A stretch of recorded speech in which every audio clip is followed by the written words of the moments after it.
ఇంకా ఇలా చేశాక కూడా మనకి ఎఫెక్ట్ తెలియట్లేదు ఆర్ లేదు అంటే డెంటిస్ట్ దగ్గరికి వెళ్తే సేమ్ ఒక చిన్న అప్లయన్స్, అవి మళ్ళీ 2 టైప్స్ ఉంటుంది, తీసి పెట్టేది ఫిక్స్డ్.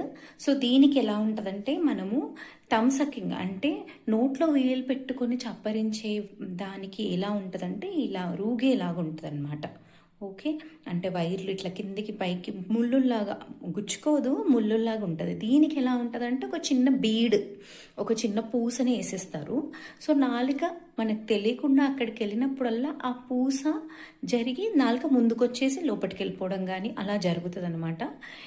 దీంతోనే కరెక్షన్ అనేది జరుగుతుంది. 6 months మినిమం వాడాలి. వాడిన తర్వాత నెక్స్ట్ దాని ఎఫెక్ట్ గురించి తెలుసుకొని మూమెంట్ డిఫరెన్స్ ఎంత ఉంది అనేది, ఇదేంటంటే మనం ట్రాక్ చేయలేము. ఇప్పుడు నాలుకని నోట్లో వేలు పెట్టుకొని చెప్పదించేది మనం పేరెంట్స్ లాగా ట్రాక్ చేయగలం, కానీ నాలుకతోననే దాన్ని మనం ట్రాక్ చేయలేము. ఆటోమేటిక్గా చేంజ్ అనేది మనకు మన టీత్లో జరిగే చేంజెస్ వల్ల తెలిసిపోతుంది. ఓకేనా?